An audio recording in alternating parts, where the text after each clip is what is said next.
happened was I actually went in for my 35 weeks. I went in for a checkup, and my blood pressure that day was shockingly low, like 60 on 40. It was, and my sister had driven me because I wasn't able to drive at that point, and she said, "You're not going anywhere. You're staying here till the baby's born."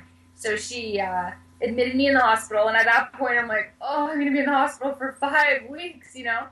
And that was on a Thursday, and I went into labor on Monday. And the doctor said, "I think the baby just has had enough with this, you know, crazy low blood pressure." And the day that I went into labor with Ben, my blood pressure went down to 50 on 30, and that was, you know, barely existing. Before that, they decided that they were going to deliver him with a C-section, having a general anesthetic. Typically, the level of injury that I have, I should have been able to have either a vaginal birth or a C-section with an epidural. But because I also had something called syringomyelia, which is secondary complications after spinal cord injury, I had a shunt put in about 6 years ago, and the location of the shunt in my back is close to where they would have had to do epidural, and they were worried about clotting, causing any problems with the shunt, because that was a really big surgery, and they didn't want to have to redo that.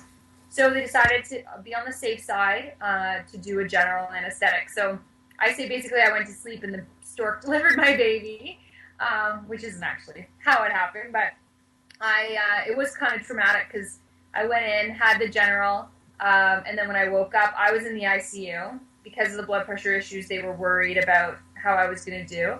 So I woke up in the ICU, and Ben was taken to the NICU because he was 5 weeks early and was having some breathing problems. So they put him on a respirator for the first little bit. So I actually didn't see him for 36 hours after he was born, which was horrible.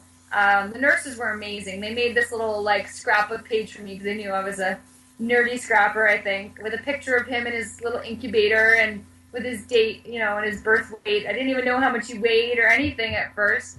And my husband was amazing. He wouldn't let anybody hold him until I got to hold him.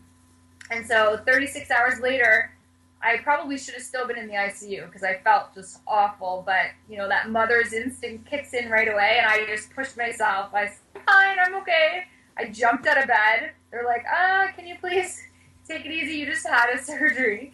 And off I went to the NICU, and I finally got to hold my little man, you know, 36 hours later.